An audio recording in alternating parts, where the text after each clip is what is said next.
भिवानी जिले के भिवानी हल्के के विधायक भाई घनश्याम सराफ जी, हमारे आदरणीय भाई भवानी प्रताप चेयरमैन जी,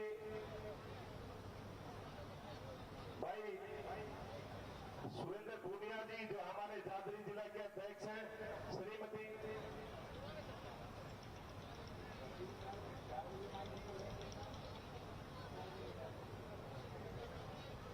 आदरणीय शशि परमार जी पूर्व विधायक, बड़े भाई आदरणीय ठाकुर विक्रम सिंह जी, आदरणीय ओमवीर सिंह तंवर जी, भाई वीरेंद्र कौशिक जी, आदरणीय सभी सम्मानित मंच हमारे बीच में पहुंच चुके हैं।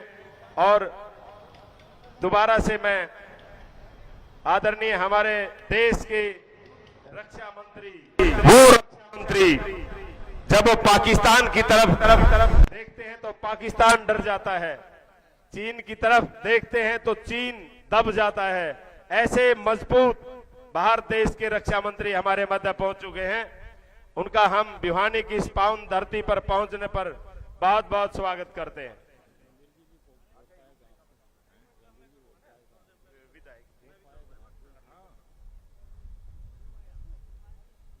भारत माता की।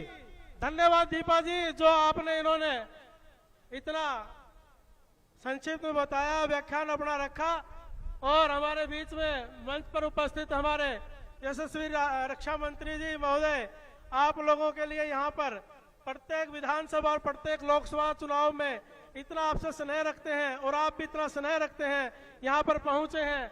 इनके लिए यहाँ पहुंचने पर हमारे बीच में हमारे माननीय वित्त मंत्री जी श्री जयप्रकाश दलाल जी भी यहाँ पहुंचे हैं। आपका भी यहाँ पहुंचने पर बहुत बहुत स्वागत है। श्रीमती अनीता मलिक जी हैं हमारे बीच में, चेयरपर्सन है जिला परिषद की, और राज्य मंत्री विशंबर सिंह जी वाल्मीकि हैं, आप भी हमारे बीच में पहुंचे। आपका पहुंचने पर बहुत बहुत स्वागत है। मैं आग्रह करूंगा, हमारे बीच में राज्य मंत्री भाई विशंबर वाल्मीकि जी बड़े भाई हमारे मध्य पहुंच चुके हैं। मैं आदरणीय शशि परमार जी से आग्रह करूंगा आप आए और स्वागत भी करें और अपने विचार भी रखें। बहुत ही आदरणीय हमारे केंद्रीय रक्षा मंत्री राजनाथ सिंह जी, हमारे इस इलाके में हमारे बहुत मजबूत मंत्री वित्त मंत्री जेपी दलाल जी, भाई विशंबर वाल्मीकि जी, हमारे जिले के अध्यक्ष भाई मुकेश गौड़ जी, घनश्याम जी, विक्रम सिंह जी, सभी नेतागण, मैं आदरणीय राजनाथ सिंह जी ने हमारे इस इलाके में आए हैं, मैं इनका स्वागत करता हूं, तुसाम की तरफ से अभिनंदन व्यक्त करता हूं। और मैं राजनाथ जी के बारे में बताऊं, सूर्य को दीपक दिखाने वाली बात है, चाहे इसमें कोई दो राय नहीं। जब ये राष्ट्रीय अध्यक्ष थे तो मोदी जी का नाम इनकी अध्यक्षता में ही प्रधानमंत्री के लिए रखा गया और इनके ये एक पारखी नेता हैं। हम इनके जब से ये कृषि मंत्री वाजपेयी जी के साथ थे, चाहे पीछे गृह मंत्री रहे और अब भी रक्षा मंत्री हैं लगातार। मैं आभारी हूं राजनाथ सिंह जी का, रक्षा मंत्री जी का, इनका विशेष आशीर्वाद रहता है।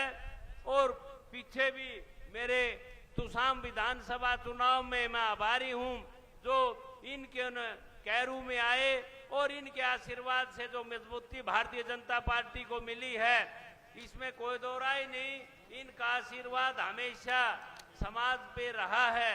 मैं आभारी हूं राजनाथ जी का। धर्मवीर जी के चुनाव में ये 2 बार आए और दोनों बार धर्मवीर जी पहले चुनाव में भी दूसरे में विजयी हुए, तो ये मान सकते हैं तिवारा भी हमारे राजनाथ जी रक्षा मंत्री हैं, समाज के शीर्ष नेता है और इनका नेतृत्व समाज स्वीकार करता है भिवानी और आसपास, तो इसलिए इसमें कोई दो राय नहीं।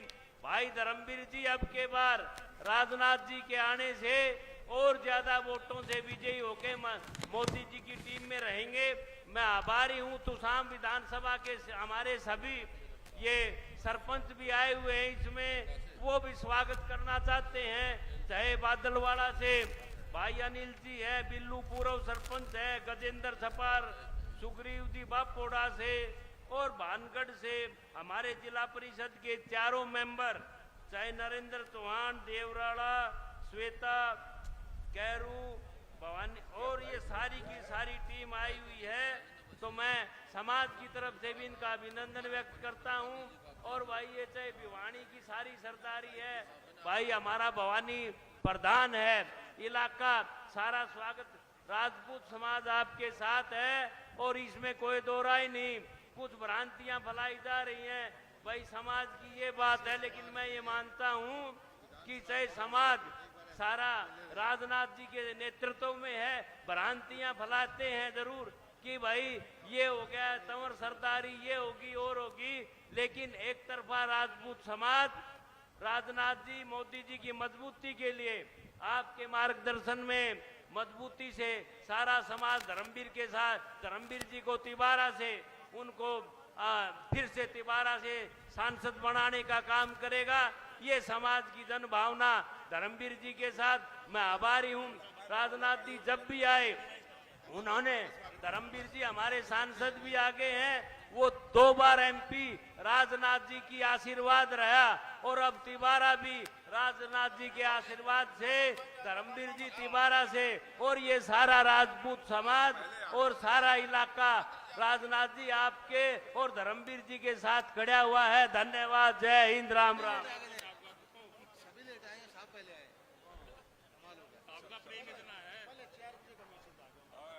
भारत माता की, भारत माता की।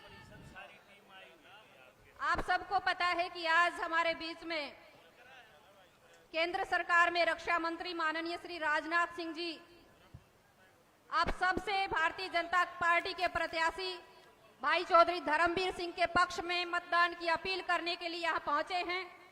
और आप सब इस बात से वाकिफ हैं कि भारतीय जनता पार्टी की सरकार ने 10 वर्षों में बेहतरीन देश में काम किया है और माननीय राजनाथ सिंह जी के नेतृत्व में सीमाएं जिस तरह से सुरक्षित हुई है वो आप सबके जेहन में है।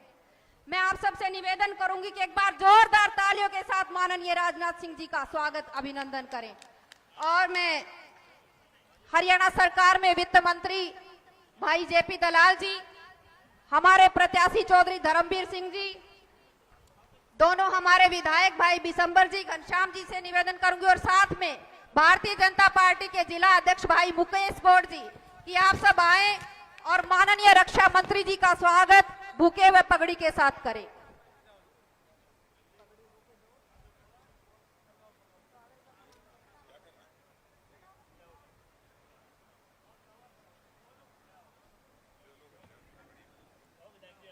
और आपके तालियों की गड़गड़ाहट रुकनी नहीं चाहिए, क्योंकि आज हमारे बीच में हिंदुस्तान की वो शख्सियत हैं जो 2 बार भारतीय जनता पार्टी का राष्ट्रीय अध्यक्ष रहकर के भाजपा का नेतृत्व कर चुके हैं। केंद्र में वो माननीय अटल जी की सरकार में भी मंत्री रहे हैं। ऐसी शख्सियत माननीय राजनाथ सिंह जी आपके बीच में पहुंचे हैं। एक बार जोरदार तालियों के साथ माननीय जी का स्वागत, अभिनंदन।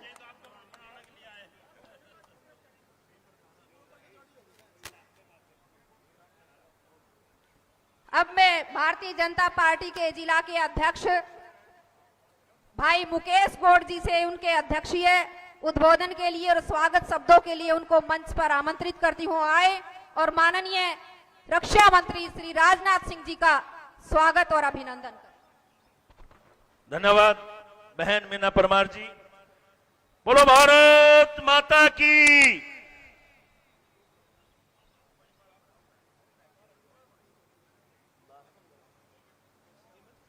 धन्यवाद।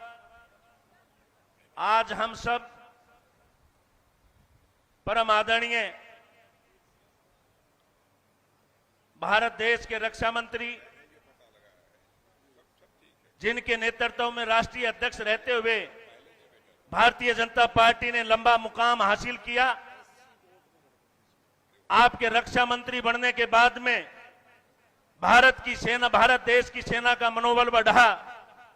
ऐसे परम श्रद्धेय आदरणीय राजनाथ सिंह जी का हम भिवानी की पावन पवित्र धरा पर हार्दिक अभिनंदन और स्वागत करते हैं। मंचासीन भिवानी महेंद्रगढ़ लोकसभा से सांसद और हमारे कैंडिडेट परम आदरणीय चौधरी धर्मवीर सिंह जी, हरियाणा सरकार में वित्त मंत्री आदरणीय चौधरी JP दलाल जी, हरियाणा सरकार में राज्य मंत्री भाई विशंबर वाल्मीकि जी, हमारे यहाँ से विधायक आदरणीय घनश्याम दास सर्राफ जी, शशि रंजन परमार जी, ठाकुर विक्रम सिंह जी, बहन मीना परमार जी, छोटे भाई और भिवानी नगर परिषद के चेयरमैन भाई भवानी प्रताप सिंह जी, हम सब आपका यहाँ पर हार्दिक अभिनंदन और स्वागत करते हैं। मान्यवर, थोड़ी सी हमारे बीच में मिसकम्युनिकेशन हो गया। हमारे पास टाइम रैली का 4 बजे का आया था।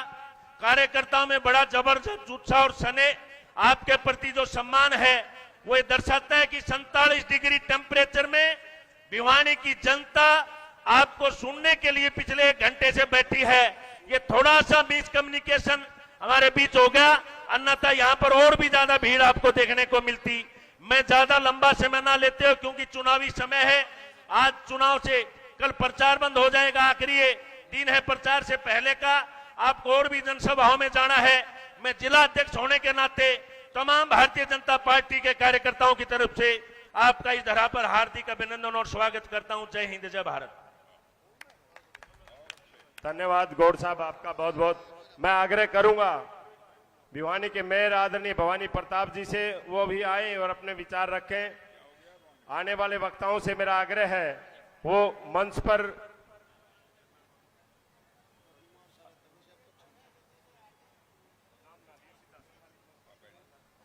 भारत माता की, भारत माता की।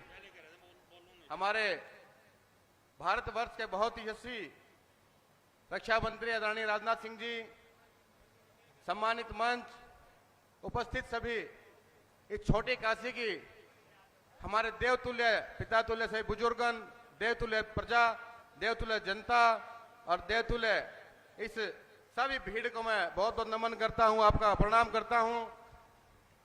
आपका उत्साह और साहस देखकर आज निश्चित रूप से हम भिवानी महेंद्रगढ़ लोकसभा की जीत पर मोहर लगा चुके हैं। ये आपने सुनिश्चित कर दिया है, आपकी इस भीड़ ने ये तय कर दिया है। मैं आदरणीय रक्षा मंत्री जी को भिवानी पहुंचने पर उनका स्वागत और अभिनंदन भी करता हूं। साथ साथ में आप सबका तरफ से एक विश्वास भी दिलाता हूं कि भिवानी विधानसभा की तरफ से हम 9 की 9 विधानसभाओं से इस लोकसभा के अंदर भारी मतों से, रिकॉर्ड मतों से इस लोकसभा जीत को जिताकर भेजेंगे। आप सबसे हम यही उम्मीद और आशा अपेक्षा करते हैं। आप सब इस भीषण गर्मी के अंदर यहाँ पहुंचे, आपका बहुत बहुत धन्यवाद। जय हिंद, जय भारत।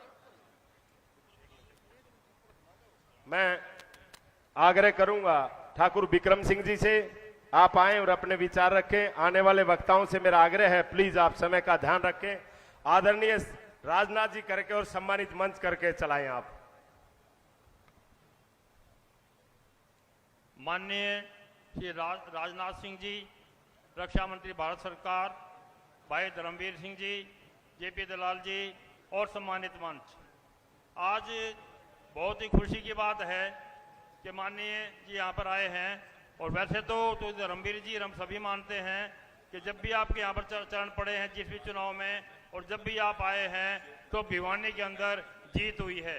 दोनों बार धर्मवीर जी के चुनाव में आप आए, वो जीते, घनश्याम जी के चुनाव में आए, वो जीते। माननीय राजनाथ सिंह जी का 50 वर्ष का राजनीतिक जीवन है। मैं तो माननीय जी एक बात कहना चाहता हूं कि आज एक बखेड़ा कुछ लोगों ने किया या फैलाया गया है कांग्रेस के द्वारा कि राजपूत को संतुष्ट नहीं है, असंतुष्ट हैं। ये बिल्कुल गलत बात है। हम आपको गारंटी देते हैं कि 95% राजपूत पूरे हरियाणा के अंदर और विशेष तौर पर भिवानी के अंदर यह आपको बीजेपी को पहले वोट देता रहे, और इस बार भी 95% से एक भी वोट कम नहीं आएगा। इस बात का मैं आपको पूरा विश्वास दिलाता हूं। हम तो यहां तक भी सोचते हैं कि हम तो राजपूत हैं और आप राजनाथ हैं, मतलब हमारे राजपूतों के नाथ आप हैं। आपका तो दिल्ली बैठे का भी अगर आदेश हमें समझ में आ जाता है, पता लग जाए, तो हम उसी की अनुपालना करते हैं। और आज तो आप स्वयं यहाँ पर आए हैं, तो हम आपको पूरा वादा दिलाते हैं कि पूरा समाज ही नहीं बल्कि 36 बिरादरी को लेकर हमारा समाज यहाँ पर चलता है। 36 बिरादरी को साथ लेकर भाई धर्मवीर जी को 4.5 लाख मतों से जिताएंगे, और पूरे के पूरे 10 हरियाणा के अंदर 10 कमल के फूल हैं और आपकी झोली में डालते हैं, और आप ले जाकर चाहे बेहिचक मोदी जी को बता देना कि हरियाणा के अंदर होकर आया हूँ, इतना जोश है। 10 के 10 कमल के फूल आपकी झोली में पड़ने वाले हैं। इतना ही कहकर मैं सभी आए हुए साथियों से भी कहूंगा कि एक एक वोट भारतीय जनता पार्टी को कमल के फूल का बटन दबाकर आप जीते बताना।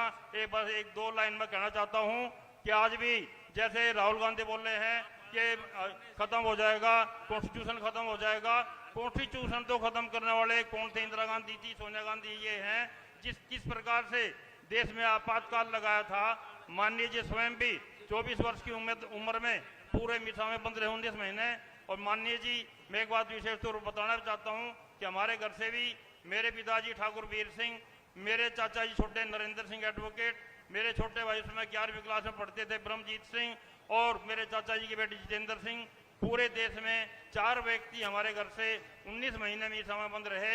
19 महीने में बंद करने के बाद भी ये कहते हैं कि अब लोकतंत्र खत्म होगा। लोकतंत्र तो इन्होंने खत्म किया था। किस प्रकार से सारा देश जानता है। नसबंदी किस प्रकार की थी उस समय कि चाहे 17 साल का बच्चा हो और चाहे 90 साल का बूढ़ा हो, बस रोक के पकड़ के लेके नसबंदी कर ली। इसलिए मैं आप सबसे यही प्रार्थना करूंगा, इस कांग्रेस से बचकर रहो और आपका एक एक वोट कमल के फूल में जाना चाहिए। नमस्कार, जय हिंद, नमस्कार। धन्यवाद विक्रम भाई साहब, आपका बहुत बहुत। मैं भिवानी के विधायक आदरणीय बड़े भाई घनश्याम सराफ जी से आग्रह करूंगा, आप आए और अपने विचार रखें। एक दुलारा देश हमारा प्यारा हिंदुस्तान, हमारा प्यारा हिंदुस्तान, दुनिया में बेजोड़ अनोखा भारत देश महान, भारत देश महान। माननीय विधायक जी, आज हमारे बीच में आए हमारे देश के रक्षा मंत्री राजनाथ सिंह जी, और उन्होंने जब भी भिवानी में कदम रखा है जीत सदैव मिलती रही है। चाहे मैं जीतता हूँ चाहे विशंबर, सबकी जीत का एक ही प्रमाण है। तो हमारे बीच में आज आए हैं, मैं इनका स्वागत करता हूँ, आभार करता हूँ कि इन्होंने जो काम हमारे लिए किया है वो आगे भी करते रहें। देश की सीमाओं पे आपको बार बार खड़ा देख के हर्ष होता है कि हमारे ऐसे नेता हैं जो देश की सीमाओं पे भी जाते हैं।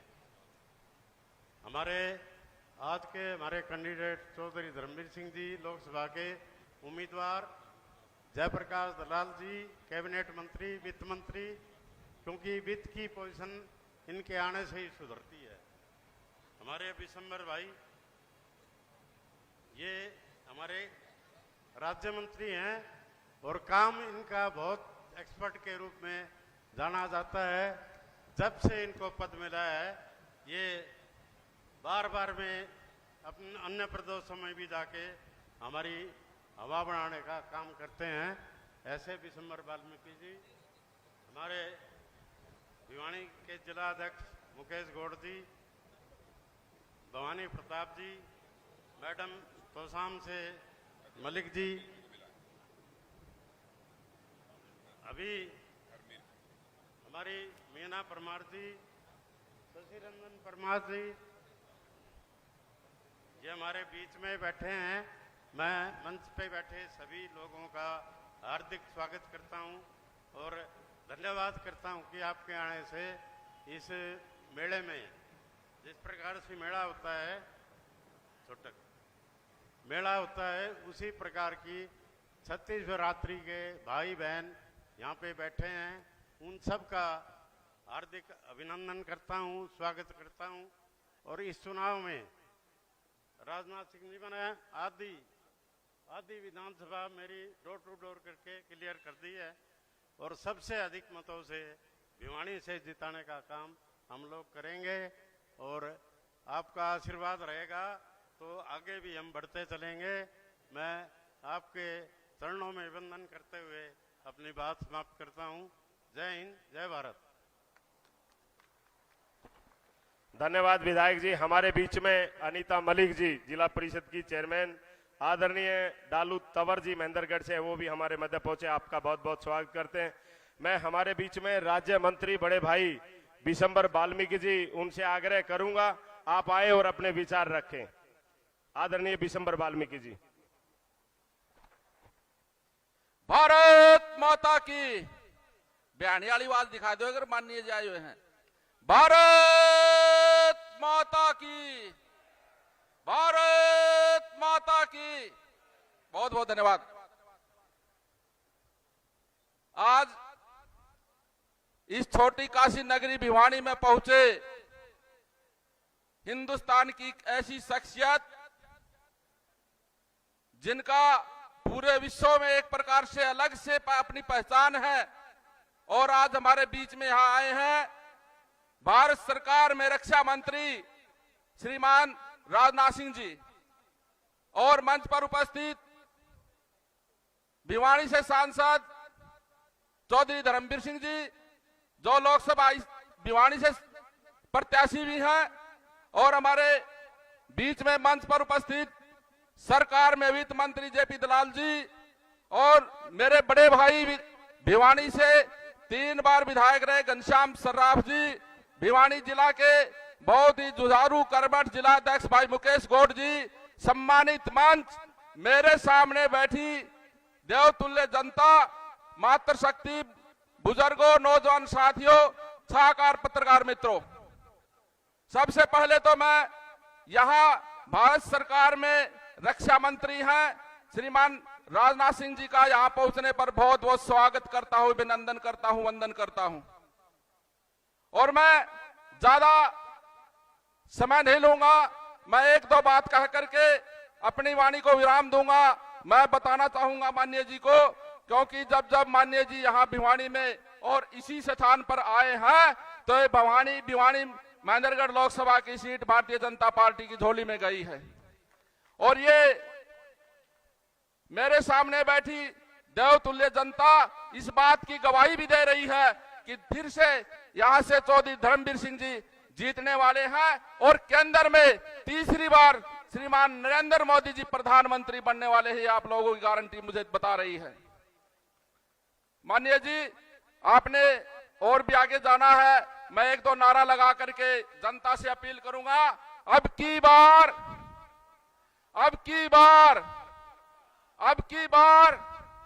दोनों हाथ उठा करके हम हैं मोदी का परिवार। आपका बहुत बहुत धन्यवाद।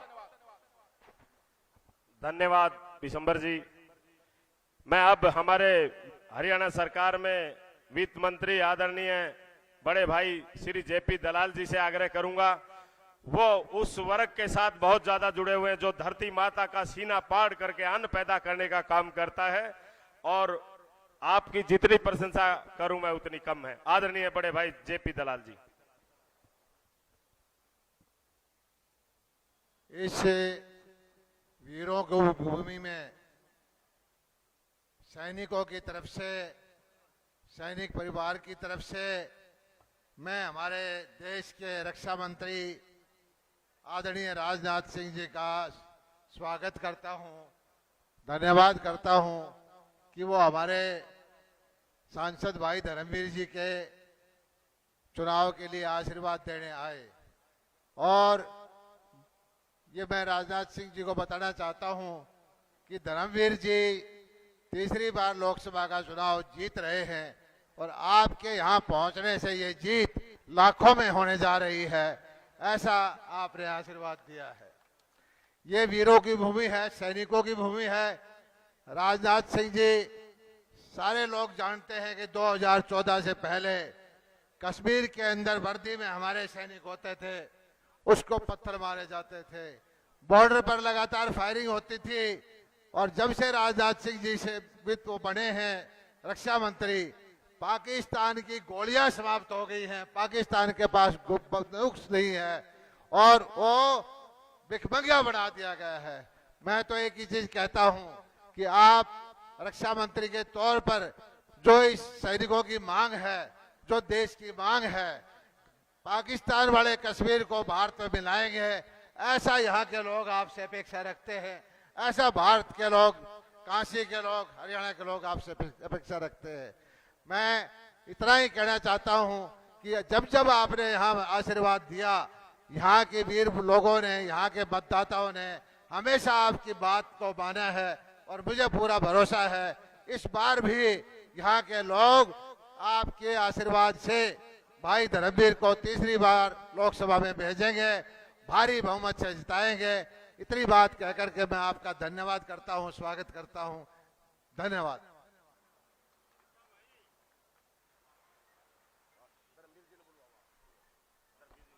भारत माता की। एक बार दोनों मुठ्ठियां बीच करके भारत माता की। और इसी गूंज के साथ में मैं निवेदन करना चाहता हूं, तीसरी बार के प्रत्याशी और वर्तमान में हमारे सांसद चौधरी धर्मवीर सिंह जी को, जो हमारे बीच में बैठे हैं, उनसे मैं निवेदन करूंगा कि एक बार मंच पे आकर करके अपने विचार रखें और जनता को संबोधित करें और वोटों की अपील करें। देश के रक्षा मंत्री आदरणीय राजनाथ सिंह जी और मंच पर विराजमान माननीय दलाल साहब, विशंबर जी, घनश्याम जी, भाई शशि परमार जी, ठाकुर विक्रम सिंह जी, अभी हमारी स्टेज के ऊपर बैठे सभी नेता साहिबान, यहाँ पर उपस्थित सम्मानित बुजुर्गों, माताओं, बहनों और बच्चों, देखिए मैं कितना खुशकिस्मत हूं, मेरे को शामिल भी आदरणीय राजनाथ सिंह जी ने ही पार्टी में करवाया था। और केवल शामिल नहीं करवाया, जब भारतीय जनता पार्टी के राष्ट्रीय अध्यक्ष थे राजनाथ सिंह जी, पहली बार पूर्ण बहुमत से सरकार बनी भारतीय जनता पार्टी की, आज से 10 साल पहले। और जब जब ये यहाँ पर चुनाव के लिए मेरे लिए आते हैं, मेरा आंकड़ा और ज्यादा बढ़ जाता है, आप लोगों का हौसला बढ़ जाता है इस पावन धरती पर। तीनों चुनाव में आज ये तीसरा चुनाव है। और ये भी एक हैरानी की बात है कि आदरणीय राजनाथ सिंह जी दक्षिण भारत में, उत्तर भारत में जब दौरे पर थे, पैर में चोट लगने के बावजूद आप लोगों के बीच में आए हैं, इसलिए हम आपका स्वागत करते हैं। आज देश का माहौल देखिए, आदरणीय राजनाथ सिंह जी के मंत्री बनने से पहले भारत सरकार का रक्षा बजट क्या था, आज 3 गुना बजट बढ़ा लिया माननीय राजनाथ सिंह जी ने, 3 गुना। आप और हम में से बहुत से साथियों ने कारगिल से लेकर नॉर्थ ईस्ट तक, जब हमारा फौजी बॉर्डर पर जाता था, हमें 15 दिन लग जाते थे, लेकिन आज जिस प्रकार से रोड कनेक्टिविटी पहाड़ को चीर करके एक ऐसा 4 लेन रोड बना दिया, हम चाइना के सिपाहियों से पहले पहुंच जाते हैं। ऐसा माहौल पहले कभी नहीं देखा था किसी ने। एक ऐसे हथियार होते थे, भारतीय जनता पार्टी की सरकार आने से पहले गोली चलाओ तो चलती नहीं थी, हथियार ऐसे थे जो जिनको जंग लग चुकी थी, लेकिन माननीय राजनाथ सिंह जी ने ऐसे नए नए हथियार, made in India, make in India, आज दुनिया चकित है हिंदुस्तान के हथियारों को देखकर। इसलिए सबसे ज्यादा सुरक्षित देश को रखने के लिए जिस प्रकार से माननीय रक्षा मंत्री जी ने काम किया है, शायद दुनिया का ये पहला इतिहास होगा। और एक सोच है माननीय रक्षा मंत्री जी की कि हम इस देश को न केवल सुरक्षित रखें, बल्कि आने वाले समय में इस देश को एक विकसित भारत बनाने का जो सपना लिया है, उसमें मात्र 23 साल के अंदर अंदर हम भी सारी उन देशों से आगे निकल के दिखाएंगे। माननीय रक्षा मंत्री जी जब यहाँ पर 10 साल पहले मेरे लिए वोट के लिए आए टिकट दिलवाकर, क्या हालात थे भिवानी के। जब हम रोहतक से आते थे तो कलानौर के बाद सड़कें नहीं थी, जब हम जींद से आते तो सड़कें नहीं थी। इस पार्लियामेंट क्षेत्र में आज 7 नेशनल हाईवे, और जिस प्रकार से कांग्रेस पार्टी, जिसको कहने के लिए हम राष्ट्रीय पार्टी बोलते हैं, आज ये राष्ट्रीय पार्टी नहीं है। उत्तर प्रदेश, बिहार और वेस्ट बंगाल तीनों में 162 सीट है, 162। और ये भाई कितने पे लड़ रहे हैं? 17 सीट 80 में से शायद उत्तर प्रदेश में, 8 सीट बिहार में, और वेस्ट बंगाल में तो 2 सीट देने की कहती थी ममता, ये 3 मांग रहे थे, वो 2 भी गई। कहाँ हो ये पार्टी? ये पार्टी हरियाणा में भी केवल एक डिस्ट्रिक्ट की रहेगी, केवल रोहतक डिस्ट्रिक्ट की मानी जाती है। आज का ये चुनाव केवल भिवानी पार्लियामेंट की बात नहीं, जब रिजल्ट आएगा तो देख लेना पिछली बार की तरह 10 की 10 सीट आप लोग जीतोगे, 10 की 10 सीटें। आज आप महेंद्रगढ़ जिले में जाके देखिए, चारों विधानसभाओं में आपकी पहले से भी ज्यादा लीड है। चारों की चारों विधानसभा में, और कांग्रेस का जो कैंडिडेट है वो केवल अपनी महेंद्रगढ़ विधानसभा को बचाने में लगा हुआ है। आने वाले 4 दिनों में आपको नजर नहीं आएंगे कांग्रेस के उम्मीदवार, वो केवल हाथ जोड़ रहा है कि मेरे महेंद्रगढ़ की सीट तो बचाओ। इसलिए आपकी जीत का आंकड़ा, माननीय रक्षा मंत्री जी, मैं आपको विश्वास दिलाता हूं भिवानी जनता की तरफ से, यहाँ की जनता हमेशा आपके साथ थी और साथ रहेगी, और ये जीत का आंकड़ा बहुत ज्यादा बढ़ेगा। इसलिए आपका यहाँ आने पर, पैर में चोट लगने के बावजूद भी आपने जो हमारे को प्यार दिया है, आपका बहुत बहुत धन्यवाद। जय हिंद। हेलो, बहुत बहुत धन्यवाद चौधरी धर्मवीर सिंह जी का। और आइए इसी कड़ी में अब मैं जब माननीय हमारे रक्षा मंत्री जी को संबोधित करूं, उससे पहले एक बार मैं निवेदन करूंगा कि यहाँ पहुंचने पर हमारे माननीय रक्षा मंत्री ठाकुर राजनाथ सिंह जी का बड़ी माला के साथ में हमारे लोकसभा के प्रत्याशी चौधरी धर्मवीर सिंह जी, और आज इस रैली के संयोजक घनश्याम शराफ जी, हमारे दोनों मंत्री, माननीय वित्त मंत्री जयप्रकाश दलाल जी, बिशंबर जी, मुकेश गौड़ जी जिला अध्यक्ष, और तमाम नेतागण उनका यहाँ पहुंचने पर स्वागत संबोधन कर रहे हैं। एवं जोरदार तालियों की गड़गड़ाहट से, और पूरे भारत का जो चुनावी पर्व है उसमें एक ये संदेश जाना चाहिए कि भिवानी की जनता ने अब की ठाना है और बहुमत से कमल को जिताना है। इसी कड़ी में मैं अब आगे निवेदन करना चाहूंगा आप सबसे, जब भी माननीय ठाकुर राजनाथ सिंह जी भिवानी की धरा पे पहुंचे हैं, चाहे वो हमारे विधानसभा के प्रत्याशी और वर्तमान में आपके विधायक और पूर्व मंत्री भी रहे घनश्याम शराफ जी, जो इस रैली के संयोजक, उनका चुनाव हो, या हमारे सांसद चौधरी धर्मवीर सिंह जी का चुनाव हो, वो जब भी आप पहुंचे हैं उन्होंने इस सीट को प्रचंड मार्जिन से जिताने का काम किया है, आपको श्रेय जाता है। और मैं निवेदन करूंगा माननीय मीना परमार जी आपको आमंत्रित करें, उससे पहले मैं आपको बता देना चाहता हूं कि माननीय ठाकुर राजनाथ सिंह जी के पैर में चोट होने के कारण वो खड़े होकर के नहीं बोल सकते, तो एक उत्साह के साथ में हम उनका आमंत्रण करते हैं। भारत माता की वंदे वंदे। अब की बार अब मैं देश की सीमाओं की रक्षा जिनके नेतृत्व में बेहतरीन तरीके से हुई और आत्मनिर्भर भारत की सेना बनी, और देश के वीर शहीदों के लिए जिन्होंने वीर ऐप लॉन्च किया ताकि उन परिवारों की मदद हो सके, वो आत्मनिर्भर बन सके, ऐसे देश के रक्षा मंत्री ठाकुर राजनाथ सिंह जी को आमंत्रित करती हूँ वो आए और अपना संबोधन दें। ठाकुर राजनाथ सिंह। वाह, बहुत बहुत धन्यवाद। बोलिए भारत माता की। वाह, हमारे यहां भारतीय जनता पार्टी के प्रत्याशी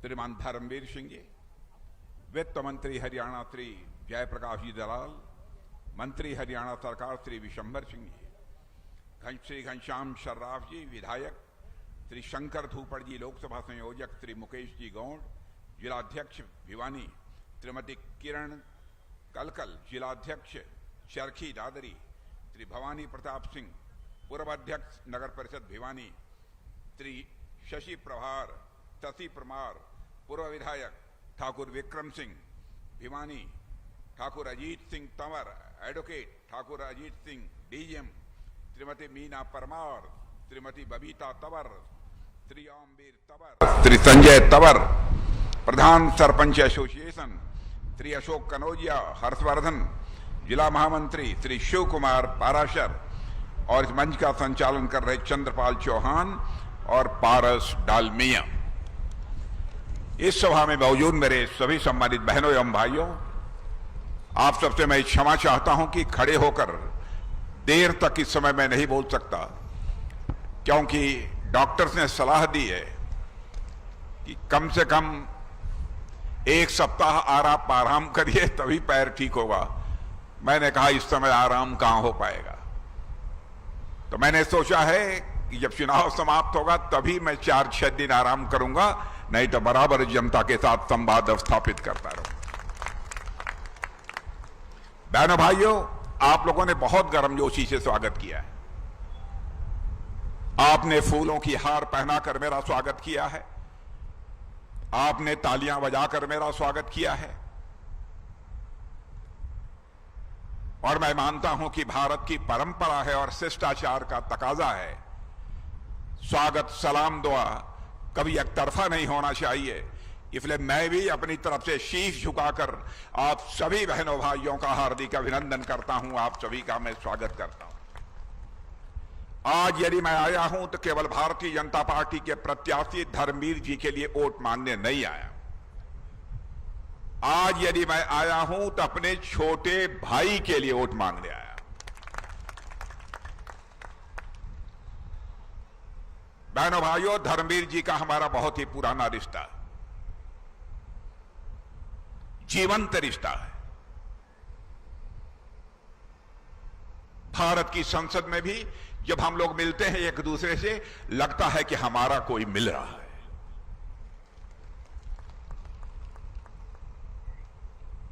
और आपने देखा होगा कि लगातार 2 बार यहां सांसद रहने के बाद कोई मां का लाल उंगली उठाकर नहीं कह सकता कि हमारे धर्मवीर जी के दामन पर कोई भ्रष्टाचार की दाग लगी हुई है।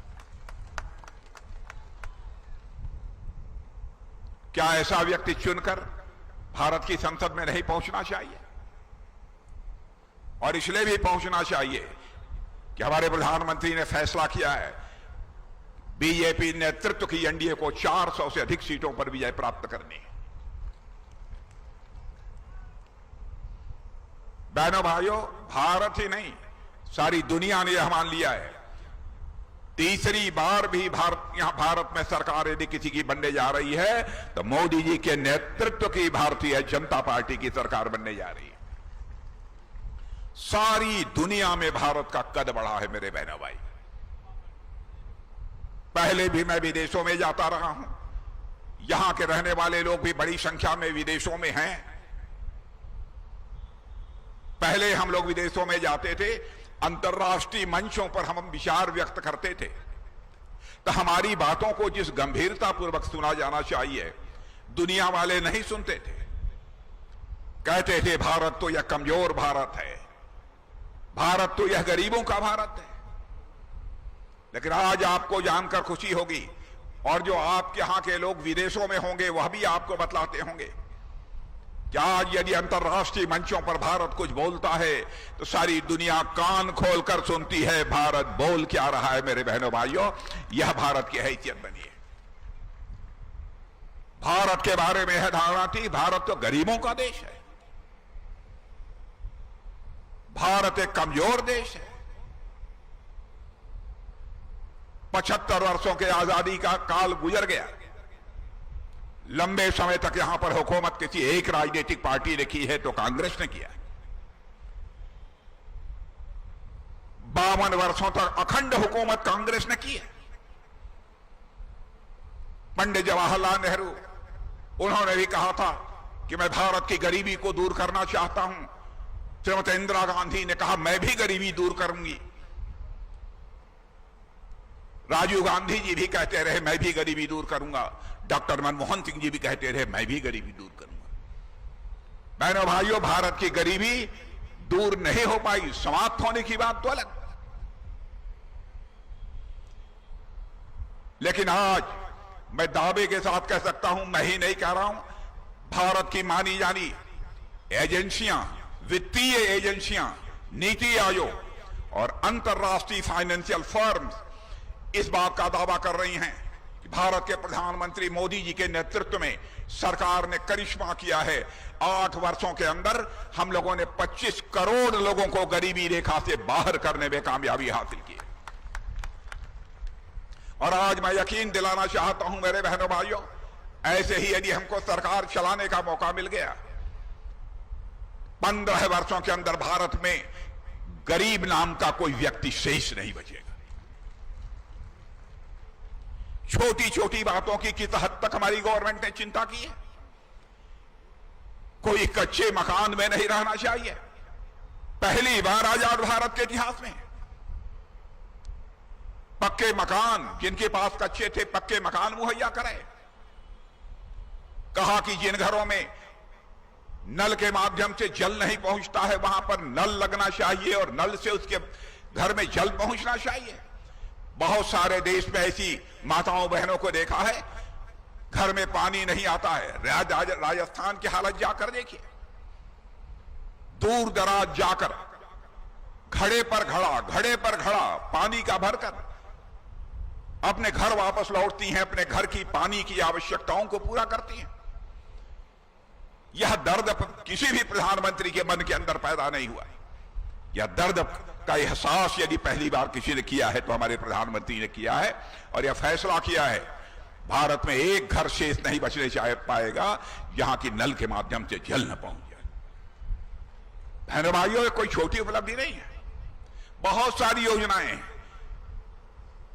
मैं सारी योजनाओं की बहुत विस्तार में जाकर यहां पर चर्चा नहीं करना चाहता, आप लोग अच्छी तरह परिचित हैं। मैं एक याद दिलाना चाहता हूं, कोरोना का संकट,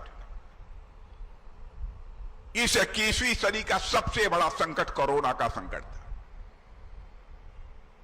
बहनों भाइयों, दुनिया यह मानकर चल रही थी क्या होगा। कुछ लोग कहते थे आधी आबादी ही समाप्त हो जाएगी दुनिया से, और गरीब देशों के लिए तो कहा जा रहा था कहां से इस संकट से निपटने के लिए उनके पास संसाधन आएंगे। और आपको जानकर आश्चर्य होगा कि भारत में कोरोना का वैक्सीन, कोरोना का टीका बनता नहीं था। हम लोगों की बैठक बुलाई प्रधानमंत्री ने, चटपट सुबह ही पहुंच गए वैज्ञानिकों के पास। उन्होंने कहा कि जितने भी धन की आवश्यकता होगी सारा धन मैं मुहैया कराऊंगा। मेरे वैज्ञानिकों, आपकी योग्यता, आपकी क्षमता, आपकी प्रतिभा पर हमको भरोसा है। कोरोना का वैक्सीन जल्दी से जल्दी तैयार करो, जो भी आवश्यकता होगी मैं मुहैया कराऊंगा। और आपने देखा करिश्मा हो गया। जिस भारत में कोरोना का टीका बनता नहीं था, कोरोना का टीका बन गया। और मैं दावे के साथ कह सकता हूं, यहां भी जितने लोग बैठे हैं, कम से कम 2 डोज कोरोना का जरूर लगा होगा, कुछ लोगों को 3 डोज भी लगा होगा। और केवल भारत में ही कोरोना का टीका नहीं लगा था, बल्कि विश्व के 100 देशों को कोरोना का टीका मुहैया कराया है तो भारत ने कराया है। मेरे बहनों भाइयों, यह है भारत की ताकत। सारी फैक्ट्रियां बंद हो चुकी थी, कामकाज बंद करके दूर दराज शहरों से पैदल लोग चल पड़े थे अपने घरों के लिए। इंसान की जिंदगी उसके लिए सबसे बड़ी प्यारी चीज होती है। संकट था, क्या खाएंगे, कमाई बंद हो गई, फैक्ट्रियां बंद हो गई। उसी समय प्रधानमंत्री ने फैसला किया कि हर घर में 5 किलो मुफ्त राशन मुहैया कराया जाएगा। और बहनों भाइयों, मुफ्त राशन अब भी चल रहा है और आगे 5 साल तक मुफ्त राशन आपको मिलता ही रहेगा। मैं भी गांव का रहने वाला हूं, मैं कोई विदेशी नहीं हूं। ईमानदारी की बात है कि घर में यदि 5 मेंबर हैं तो 5 के 5 मेंबर 5-5 किलो लेते हैं। ये सही बात है कि नहीं? सही बात है तो बतला दीजिए। और कुछ परिवारों में तो मैंने ऐसा देखा है, देखिए जिनके यहां पैदावार बहुत अच्छी होती है उनकी बात मैं नहीं कर रहा। कुछ परिवारों को तो ऐसा मैंने देखा कि घर में 4 लोग 5-5 किलो ले रहे हैं, बच जाता है तो कहते क्या होगा, दुकान पर जाकर बेच देते हैं। यह स्थिति भारत की बनी है कि आज हम यह मुहैया कराने की स्थिति में है, इसलिए मैं इसकी चर्चा कर रहा हूं। एक से एक चुनौतियां आई हैं और आप पता लगा लीजिएगा, भारत ही नहीं दुनिया के अर्थशास्त्रियों के माध्यम से, यदि आपके घर के लोग विदेशों में होंगे, 2004 से लेकर 2014 तक डॉक्टर मनमोहन सिंह जी भारत के प्रधानमंत्री थे। उस समय 2004 में धन दौलत के मामले में, अर्थव्यवस्था के आकार के मामले में हमारा यह भारत दुनिया के देशों में 11वें स्थान पर 2004 में था। 10 साल तक कांग्रेस ने हुकूमत चलाई। उसके बाद भी 2014 में भी भारत 11वें का 11वें स्थान पर बना रहा। मोदी जी ने करिश्मा किया है बहनों भाइयों।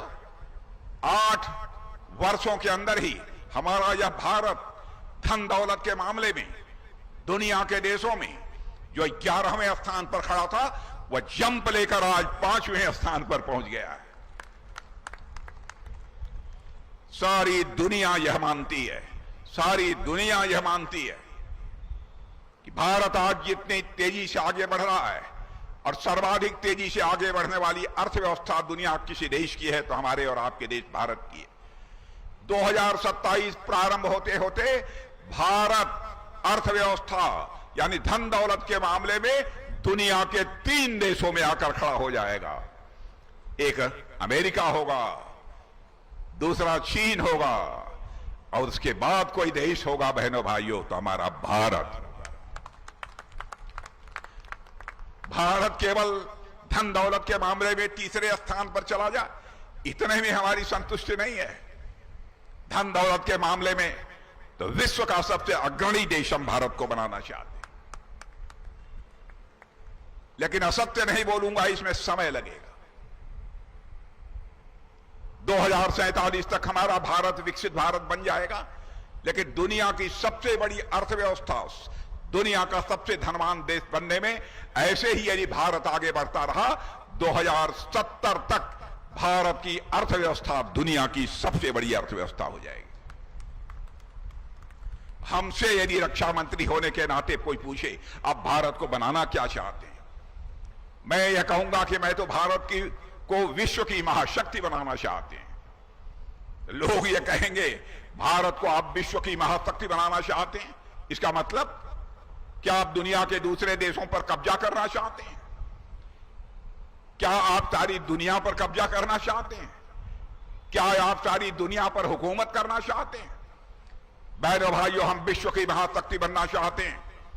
दुनिया पर हुकूमत करने के लिए विश्व की महाशक्ति नहीं बनना चाहते हैं, बल्कि विश्व की महाशक्ति बनना चाहते हैं। विश्व के कल्याण के लिए हम विश्व की महाशक्ति बनना चाहते हैं। हमारे देश के ऋषियों और मनीषियों ने केवल भारत की सीमा में रहने वाले लोगों को ही अपने परिवार का सदस्य नहीं माना है, बल्कि विश्व की धरा पर रहने वाले सारे लोगों को अपने परिवार का सदस्य मानते हुए वसुधैव कुटुंबकम का संदेश सारे विश्व को दुनिया के किसी देश की धरती से गया है तो भारत देश की धरती से गया है। मेरे बहनों भाई, पूरे विश्व को ही हम लोगों ने परिवार माना है। ऐसा है हमारा भारत। और जानते हैं, पाकिस्तान के एक सांसद हैं, नाम भी बतला देता हूं, नेट पर जाइएगा देख लीजिए। वहां के एक सांसद फजलुर रहमान साहब ने कहा है संसद में बोलते हुए, पाकिस्तान की संसद में बोलते हुए, कहा बताइए भारत और पाकिस्तान दोनों अस्तित्व में एक ही साथ है। अरे जब विभाजन हुआ भारत आज इतने आगे बढ़ गया, तो उन्होंने यह जो वाक्य वहां की पाकिस्तान की संसद में बोला है, कहा है फजलुर रहमान साहब ने कि भारत विश्व की महाशक्ति बनने की ओर तेजी से आगे बढ़ रहा है, लेकिन पाकिस्तान अपनी बर्बादी को बचाने के लिए दुनिया के सामने हाथ फैलाकर भीख मांग रहा है। यह मैंने नहीं कहा है, यह पाकिस्तान के सांसद ने कहा है, संसद। और आज हमारे राहुल जी, क्या हो गया है इनको?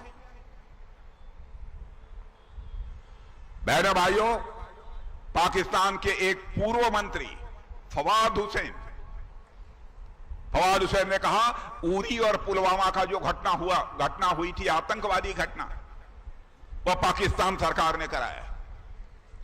वो मंत्री थे पाकिस्तान के, सच्चाई को स्वीकार किया।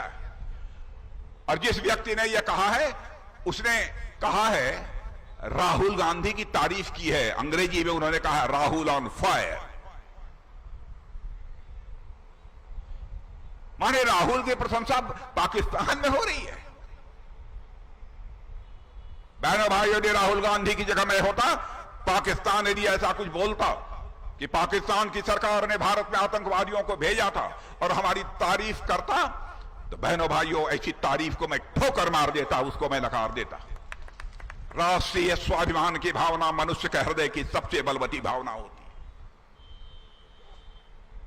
चंद्रशेखर आजाद, सरदार भगत सिंह, खुदीराम बोस, अशफाकुल्लाह खां, यही स्वाभिमान की भावना थी। भारत माता के पैरों में पड़ी दास्ता की बेड़ियों को काटने के लिए हंसते हंसते फांसी के फंदे को चूम लिया। अशफाकुल्ला खां 21 साल की जवानी थी। मां कहती थी बेटा जवान हो गया है, शादी कर ले, बहू ला, बूढ़ी हो गई हूं, मेरी देखभाल करेगी। लेकिन अशफाकुल्ला के दिल में तो आजादी हासिल करने की दीवानगी थी। मुस्कुराकर मां के आग्रह को टाल देता था। लेकिन जब अंग्रेजों की हत्या करने के मामले में फांसी की सजा हुई, फांसी के तख्त पर ले जाया गया, तो मजिस्ट्रेट ने पूछा कि बोलो अशफाकुल्ला, तुम्हारी अंतिम मुराद क्या है? यदि जो तुम्हारी अंतिम मुराद होगी, यह संदेश तुम्हारी मां तक पहुंचा दिया जाएगा।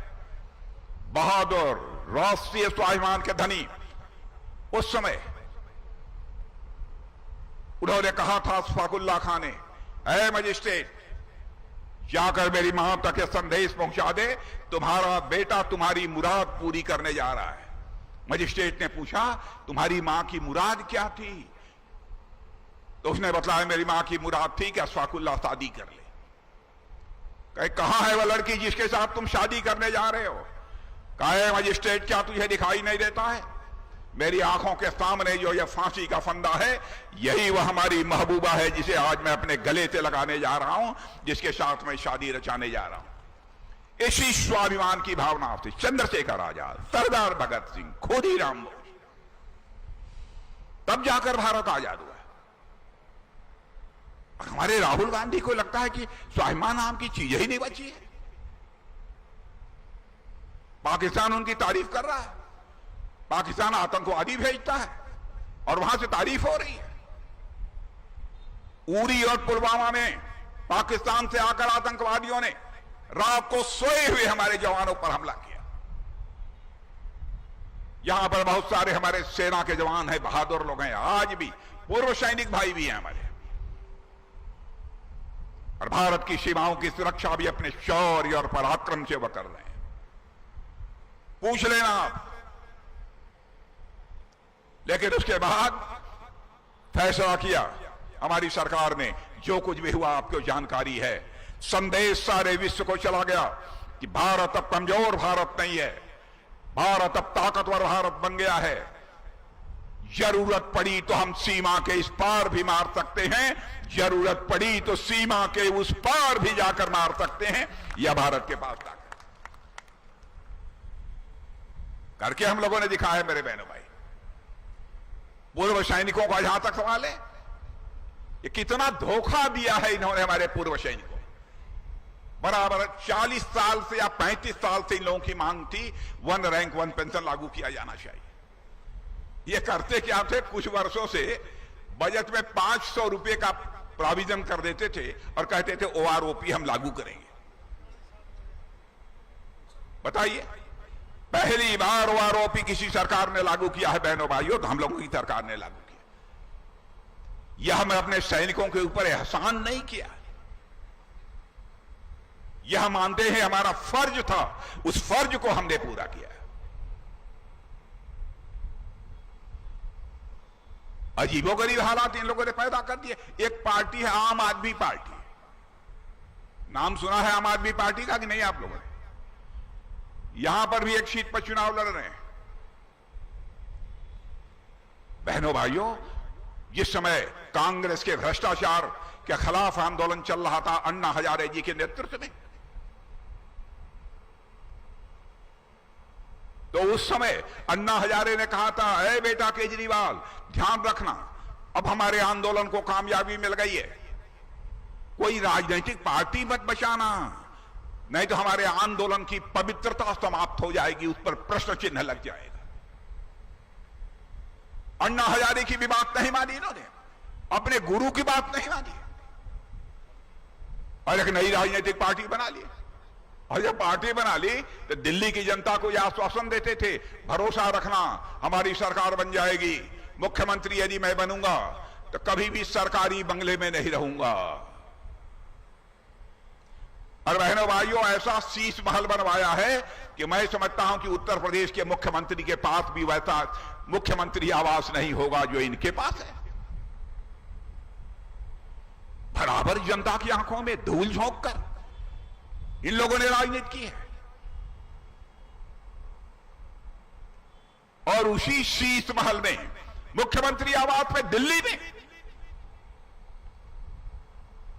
एक आम आदमी पार्टी की सांसद उसके ऊपर घूसे चलाए जा रहे हैं, महिला के ऊपर पीटा जा रहा है, बाल खींचा जा रहा है, और उनका निजी सचिव मार रहा है, और उसके बाद भी जेल से छूट कर आए हैं, 1 तारीख को फिर से जाने वाले। एक लफ्ज भी उन्होंने नहीं कहा, उस महिला के सहानुभूति में एक शब्द भी नहीं कहा। ये राजनीति करेंगे लोग। बहनों भाइयों, जो व्यक्ति अथवा जो राजनीतिक पार्टी माताओं बहनों बेटियों का सम्मान नहीं कर सकती, मैं समझता हूं वैसी राजनीतिक पार्टी देश में राजनीति करने लायक नहीं है। हमारे देश के ऋषि और मनीषियों ने भी कहा है कि यत्र नार्यास्तु पूज्यन्ते तत्र देवा रमन्ते। अनाप शनाप जो मन में आता है सारी बातें बोलते हैं। अरे आप प्रश्न का उत्तर तो एक लफ्ज नहीं बोला है, आपके घर में पिटाई हो रही है और जनता के सामने जाकर वोट मांग रहे हैं, सरकार बनाने का दावा कर रहे हैं। बहनों भाइयों, नेता ऐसा होना चाहिए जो जनता की आंखों में धूल झोंक कर राजनीति न करे, बल्कि जनता की आंखों में आंख डालकर राजनीति करे। मैं तो अपने प्रेस के दोस्तों से भी कहता हूं, हमारी कोई बात गलत हो अखबार के पन्नों पर लिख देंगे, हमारी गलती होगी तो मैं शीश झुकाकर मैं स्वीकार कर लूंगा, क्योंकि जनता की आंखों में मैं धूल झोंक कर जीवन में न राजनीति की है न कभी करूंगा।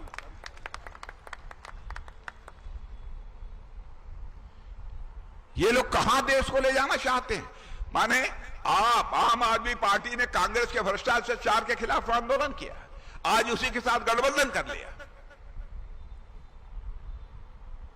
कैसे चलेगा यह चरित्र? बहनों भाइयों, फैसला आपके हाथों में। भारत तो तेजी के साथ आगे बढ़ रहा है और बढ़ता रहेगा। कभी कहते हैं अरे मोदी जी तो दूसरों के लिए वोट मांगते हैं, प्रधानमंत्री नहीं बनेगा। जब इस बात की जानकारी मिली तो मैंने कह दिया, सुन लो, मोदी जी 2024 में भी भारत के प्रधानमंत्री बनेंगे, 2029 में भी भारत के प्रधानमंत्री बनेंगे।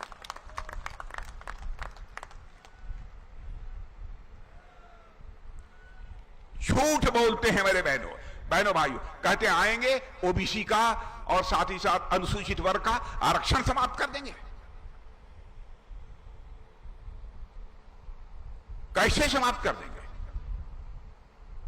पिछड़े वर्ग के आरक्षण को संवैधानिक अधिकार, कॉन्स्टिट्यूशनल संवैधानिक मान्यता यदि किसी ने दी है तो हमारी सरकार ने दी है। ये कहते हैं हम धर्म के आधार पर आरक्षण करेंगे। इन्होंने, मैं याद दिलाना चाहता हूं, जामिया मिलिया यूनिवर्सिटी और अलीगढ़ मुस्लिम यूनिवर्सिटी में 1985 में धर्म के आधार पर आरक्षण किया था, सुप्रीम कोर्ट ने रद्द कर दिया। भारत के संविधान में ऐसा कोई प्रोविजन है ही नहीं। आप कैसे करोगे? मुस्लिम भाइयों के भी आंखों में धूल झोंक रहे हैं और वो भी नहीं समझ पा रहे हैं हकीकत को।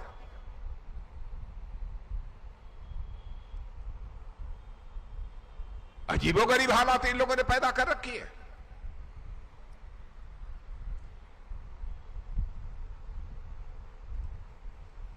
बहनों भाइयों, राजनीति इस तरीके से नहीं की जाती। राजनीति सच बोलकर ही की जा सकती है, झूठ बोलकर लंबे समय तक राजनीति नहीं की जा सकती।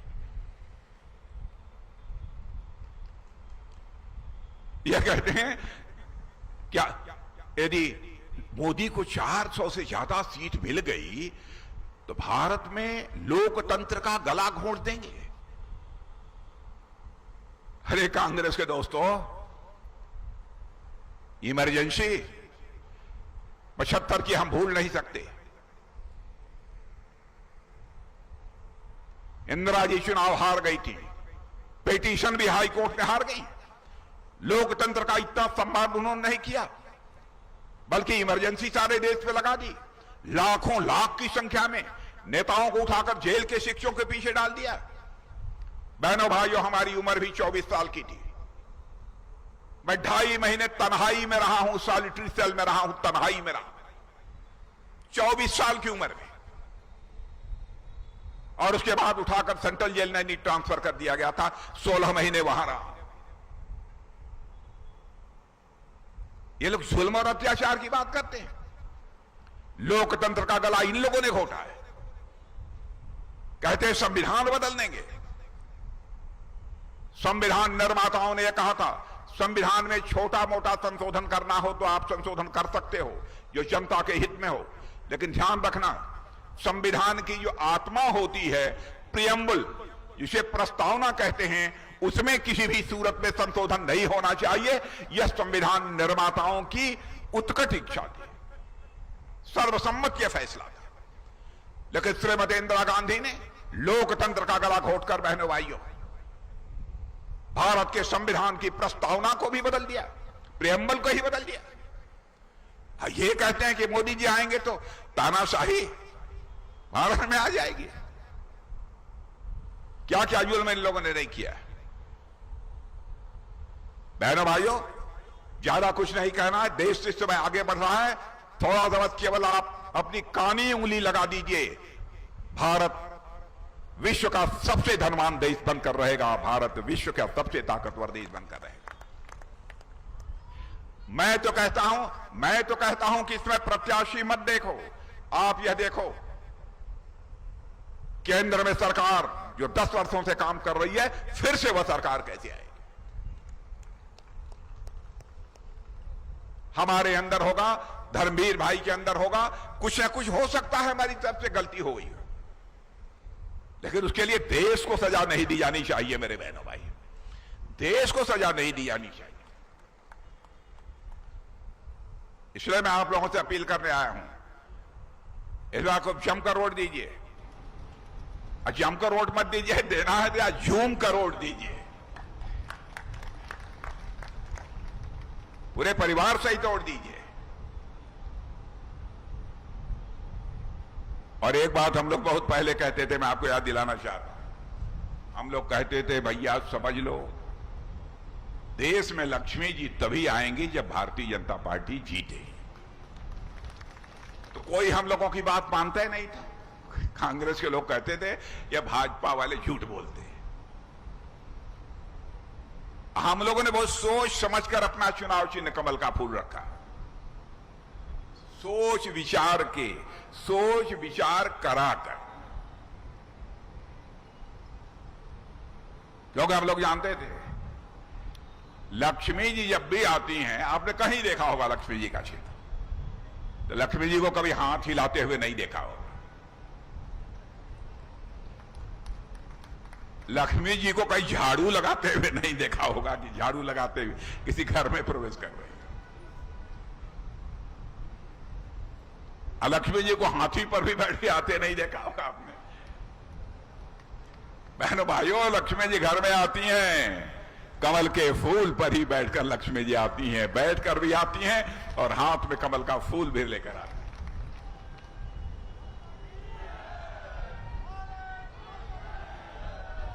जो हम लोगों ने कहा था, देखिए वो बात सही हो रही। भारत की गरीबी शीलें समाप्त हो रही थी। मुझे लगता है लक्ष्मी जी प्रतीक्षा कर रही थी, कमल वालों की सरकार कब बनेगी, तब मैं चलूंगी।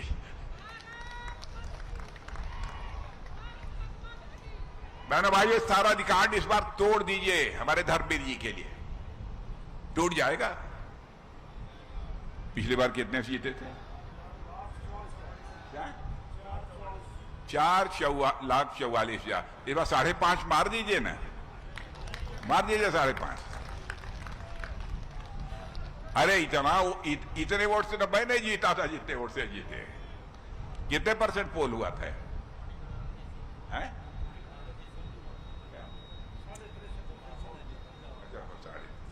बताइए। इसका मतलब कि इनकी सज्जनता, इनकी सक्रियता, इनकी शराफत और आप तो लगातार 10 साल से अपनी मुहर लगाते चले आ रहे हैं बहनों भाइयों, इस बार भी लगा दीजिए।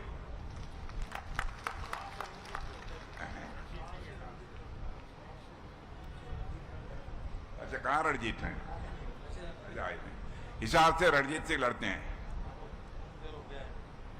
हाँ, नहीं ठीक है, तो चलें कि न चलें? अरे आप लोग कुछ बोल ही नहीं रहे हैं, बैठे रहे हैं, हम चलें कि न चलें? ये बात आप देखिए, या नारी शक्ति बोल रही है। और मेरे माताओं बहनों बेटियों सुन लो, यह जो इसके बाद का जो चुनाव होगा ना, विधानसभा और लोकसभा दोनों में 33% का आरक्षण माताओं बहनों और बेटियों को होगा। 33%। अब 6 महीने के बाद फिर हरियाणा का चुनाव आ जाएगा। हम लोग ये बंद करना चाहते हैं। इस बार चुनावी घोषणा पत्र में तय कर लिया हम लोगों ने, इस देश में 1 नेशन 1 इलेक्शन होना चाहिए। लोकसभा और विधानसभा सभी साथ होने चाहिए। और आप देखिएगा इसी 5 वर्ष के अंदर वह दिन भी देखने को मिलेगा, रोज रोज विधानसभा लोकसभा चुनाव नहीं है। तो बहनों भाइयों, आप सबको बहुत बहुत धन्यवाद। एक बार मैं पुनः शीश झुकाकर आप सभी का अभिनंदन करता हूं, आप सभी का स्वागत करता हूं। आप सबको बहुत बहुत अभी मान्यवर को एक मोमेंटो देकर के उनका सम्मान करेंगे। मैं आमंत्रित करूंगा सम्मानित चिन्ह के लिए आज की इसकी रैली के संयोजक माननीय आपके विधायक आपके चहेते घनश्याम शराफ जी से, और लोकसभा के प्रत्याशी चौधरी धर्मवीर सिंह, जिला के अध्यक्ष भाई मुकेश गौड़ जी, और इस रैली के संयोजक होने के नाते मैं आज की इस रैली के लिए जो